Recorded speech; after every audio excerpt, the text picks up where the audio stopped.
9 महिनासम्म गर्भमा बोकेको सन्तान अपाङ्गता लिएर जन्मेमा वा हुर्कने क्रममा अपाङ्गता भएमा परिवारमा आउने पीडा र असहजता के हामी महसुस गर्न सक्छौं?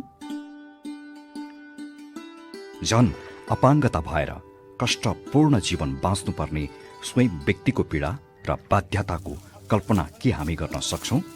के हामीलाई नपर्दैमा हामी त्यसबाट पर रहन सक्छौं र? अपाङ्गता भएका व्यक्तिहरूप्रतिको परम्परागत सामाजिक सोच, अवसरमा न्यून पहुँच अनि अपाङ्गता मैत्री भौतिक तथा सामाजिक संरचनाहरूको अभावले अपाङ्गता भएका व्यक्तिहरूको जीवनलाई झन जटिल र कष्टपूर्ण बनाइदिएको छ। फरक किसिमको शारीरिक बनोट तथा विविध किसिमका जटिलता लिएर जन्मदैमा एउटा मानिसले फरक व्यवहार र फरक दृष्टिकोणको अनुभव गर्नु मानवीय सभ्यतामाथिको लज्जा हो। फेरि यो अवस्थाका लागि व्यक्ति स्वयं जिम्मेवार छ त? जन्मजात तथा बाल्यकालमा विकसित हुने अपाङ्गता रोकथाम तथा अपाङ्गता भएका व्यक्तिहरूको समुदायमै पुनर्स्थापना गर्ने उद्देश्यका साथ करुणा फाउन्डेसन नेपाल क्रियाशील रहेको छ।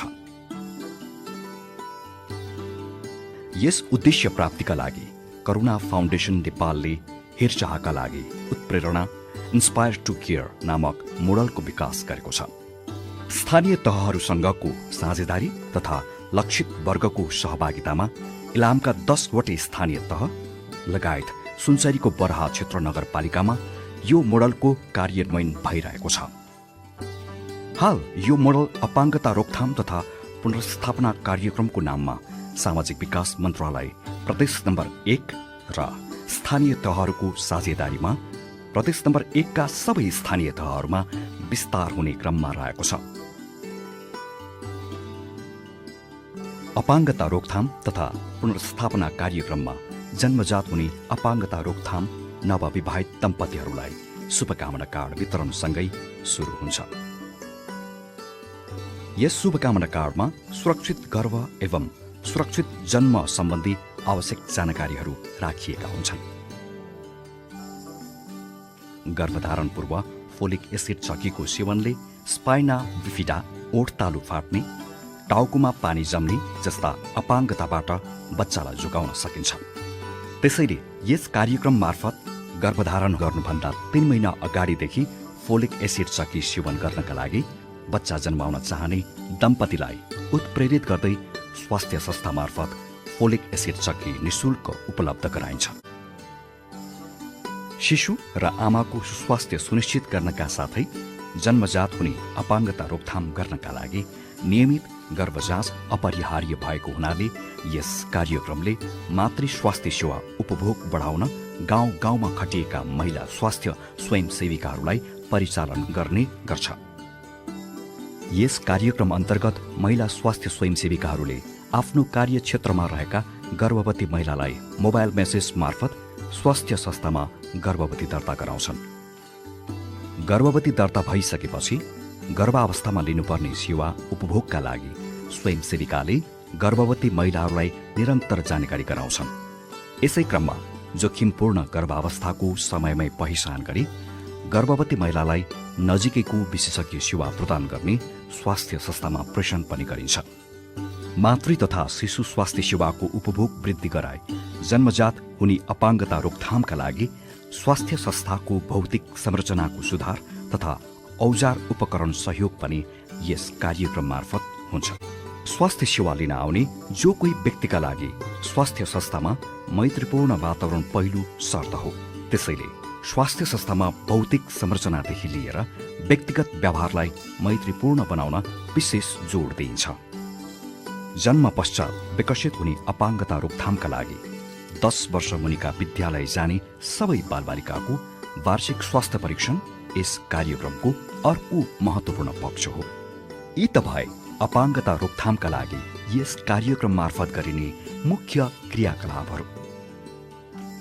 अपाङ्गता भइसकेका व्यक्तिहरूको समुदायमा आधारित पुनर्स्थापना पनि यस कार्यक्रममा उत्तिकै गहन तरिकाले अगाडि बढाइन्छ।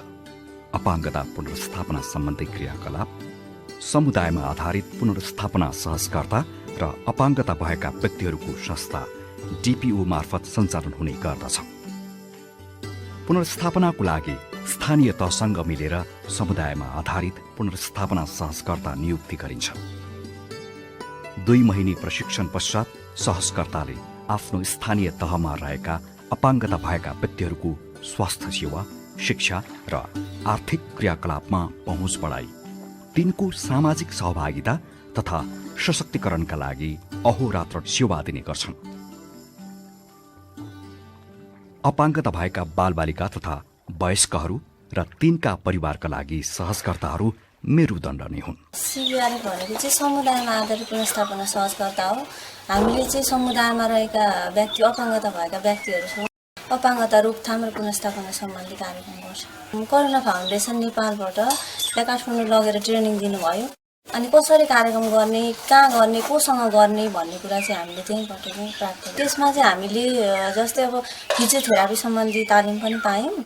अनि के अरे अब अकुपेसनल थेरापी, फिजियोथेरापी अनि कम्प्युटरको ज्ञान पनि भयो। अपाङ्गतालाई समस्याको रूपमा नभएर मानवीय विविधताको रूपमा लिए उनीहरूलाई पनि सबल नागरिक बन्ने वातावरणको सृजना र अपाङ्गता मैत्री भौतिक पूर्वाधारको निर्माण गर्ने हो भने अपाङ्गता भएको व्यक्तिले पनि समाजमा उत्तिकै योगदान दिन सक्छन्। पारिजात, झमक कुमारी, अमीर Bomjan, Helen Keller, Stephen हकिङ, Franklin day Roosevelt जस्ता व्यक्तित्वहरूले संसारमा दिएको योगदान केही कम छ र? यी व्यक्तित्वहरू चाहिँ समाजमा रहेका अवरोधसँग जुझ्दै आफूलाई सामाजिक रूपमा सक्रिय र आर्थिक रूपमा आत्मनिर्भर बनाउन सफल इलाम जिल्ला रोङ गाउँपालिकाकी टमा देवीको कुरा सुनौ न। इरोटारमा सुरु भयो। त्यसपछि भनेको यो मलाई मात्रै नभएर यो इरोटारमा रहेका अल टोटल अपाङ्गतालाई पनि नयाँ बाटोतिर डोर्याउनुको साथै मलाई त नयाँ जन्म दिए जस्तो महसुस पनि भयो। माछा पालन भनेको रेगुलर रूपमा चलिरहेको छ। नबिकेको भनेको पनि 8-10 केजी माछा अब महिना बिक्री हुन्छ। 400 रुपियाँ केजी गरेर अब वितरण गर्नुपर्ने हुन्छ। त्यहाँ वरिपरि मात्रै होइन, त्यो माछा मिठो छ भनेर काकर भिडासम्मको मान्छेहरू आएर किनेर लगिदिनुहुन्छ। करुणा फाउन्डेसनले त्यति मलाई एउटा हौसला आँट वरपर भेट्दाखेरि के छ कसो छ भनेर सोधिँदाखेरि अपाङ्गताका पनि ठाउँ ठाउँमा मान्छे रहेछन्, केही हुँदो रहेछ भन्ने कुराले भनेको गाउँ समाजले पनि हेप्न सकेन। परिवारमा पनि केही हुँदो रहेछ भनेर उनीहरूले पनि रोजगारी पाए। नेपाल आदि राज्यभरि यस्तो प्रचार प्रसार र यस्तै कार्यक्रम हुँदै गयो भने प्राय जसो भनेको अपाङ्गताको आँसु सम्पूर्ण पुछिन्छन्। यस कार्यक्रमले अपाङ्गता भएका व्यक्ति तथा तिनको परिवारको आर्थिक अवस्थामा सुधार ल्याउनका लागि सिपमूलक तालिम तथा बिउ पुँजी सहयोग पनि प्रदान गर्ने गर्छ। सिपमूलक तालिम लिए पश्चात बदलिएको आफ्नो जिन्दगीबारे इलाम जिल्ला रोङ गाउँपालिकाका दृष्टिविहीन रमेश बराल यस्तो भन्नुहुन्छ। बिउ पुँजी अन्तर्गत भनेको हामीले धेरै साथीहरूलाई चाहिँ नि आय आर्जनकै क्षेत्रमा चाहिँ नि लगानी गर्ने गरेका छौँ। त्यसले गर्दाखेरि के हुन्छ भने अपाङ्गता भएका व्यक्तिहरू आफूमा चाहिँ आर्थिक रूपले पनि सबल हुने एउटा चाहिँ माध्यम बन्छ। र त्यस पछाडि पनि जस्तो अब अहिले पनि के छ भने गाउँपालिकासँगको सहकार्यमा कृषि र यो बाख्रा पालन सम्बन्धीको तालिम हामी सञ्चालन गर्दैछौँ होइन। त्यो तालिम लिनुभएका साथीहरूलाई त्यही बिउ पुँजीको रकमबाट चाहिँ ऋण लगानी गरेर थप आत्मनिर्भर बनाउने प्रयासमा हामी जान्छौँ। जहाँसम्म मलाई लाग्छ यहाँको चाहिँ सामाजिक सङ्घ संस्थाहरू लगायत समाजका चाहिँ अन्य व्यक्तित्वहरूले अपाङ्गता भएका व्यक्तिहरूमाथि त्यत्रो विवेक गरे जस्तो मलाई लाग्दैन। जुन इलामकै हकमा पनि यो I2C कार्यक्रमले चाहिँ एकदमै राम्रो सकारात्मकै प्रभाव पारेको छ। अपाङ्गता भएका व्यक्तिहरूलाई सहायक सामग्रीहरूको भूमिका निकै महत्त्वपूर्ण हुन्छ।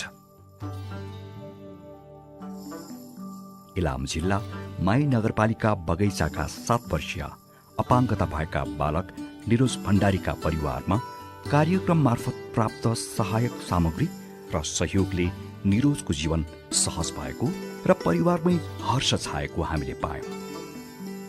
अपाङ्गता भएका बालबालिका लगायत व्यक्तिहरूमा पनि केही गरौँ भन्ने सोच नभएको त पक्कै होइन, मात्र परिवार र समाजको साथ चाहिएको हुन्छ। कुनै पनि विकासमा कामको दिगोपनाको लागि स्थानीय तहको अपनत्व तथा तिनका सेवा प्रदायक संस्थाहरूको सुदृढीकरण महत्त्वपूर्ण रहने भएकोले यस कार्यक्रमले स्वास्थ्य संस्था, शिक्षा प्रदायक संस्था, तथा सामाजिक संरचनाहरूको क्षमता अभिवृद्धिमा विशेष जोड दिने गर्छ। स्थानीय तहसँगकै लागत साझेदारी र स्थानीय तहकै स्वामित्वमा सञ्चालित यस कार्यक्रमको सफल पक्षको विषयमा इलामका रोङ गाउँपालिकाका अध्यक्ष शमशेर राईको कुरा सुनौ। जम्मा जनसङ्ख्या चाहिँ 20,000 त्यसो हुँदा त्यो मध्ये हाम्रो 325 अपाङ्गता भएको व्यक्तिहरू हुनुहुन्छ भने 28 जना चाहिँ रातो कार्डवाला हुनुहुन्छ। अहिलेसम्म 66 जना चाहिँ कार्ड नपाएको अवस्था पनि थियो र अहिले चाहिँ हामी शिविर चलिरहेको छ। त्यो शिविरमा चाहिँ ज्येष्ठ नागरिकको परिचय पत्र सँगै अपाङ्गता भएको परिचय पत्र, अपाङ्गता भएको व्यक्तिहरूको परिचय पत्रको कार्यक्रम चलिरहेको छ। शारीरिक रूपले धेरै बाहिर जानु नपर्ने, खट्नु नपर्ने तर बसी गर्न सकिने व्यवसायहरूको लागि हामीले सपोर्ट गरेका छौँ। त्यो चाहिँ कसरी पनि सपोर्टमा सहयोग भएको छ भनेदेखि यो करुणा फाउन्डेसनले हिजोको साबिक गाविसहरूमा बिउ पुँजी चाहिँ दिएको छ। त्यो बिउ पुँजीको परिचालन चाहिँ स्वावलम्बन समूह गठन गरेर भएको छ र हामीले घोषणा गरेका छौँ आवश्यकता परेको यो स्वावलम्बन समूहलाई यो अपाङ्गता भएको व्यक्तिहरूको सशक्तिकरणको लागि, उनीहरूलाई व्यावसायिक बनाउनको लागि आवश्यक पर्ने पुँजीहरू चाहिँ हामीले पनि व्यवस्थापन गर्ने गरेका छौँ। हालसालै प्रदेश सरकारको नेतृत्वमा अपाङ्गता रोकथाम तथा पुनर्स्थापना कार्यक्रम प्रदेश नम्बर 1 को सम्पूर्ण जिल्लाहरूमा क्रमबद्ध रूपमा विस्तार हुने प्रक्रिया प्रदेशका 27वटा स्थानीय तहहरूबाट सुरु भइसकेको छ। यस कार्यक्रमको पहुँच बढाई अपाङ्गता भएका व्यक्ति तथा तिनको परिवारको जीवनमा सुधार ल्याउन र जन्म पश्चात हुने अपाङ्गता दर घटाउन यो कार्यक्रम अवश्य पनि एउटा महत्त्वपूर्ण कदम साबित हुने विश्वास लिएको छ।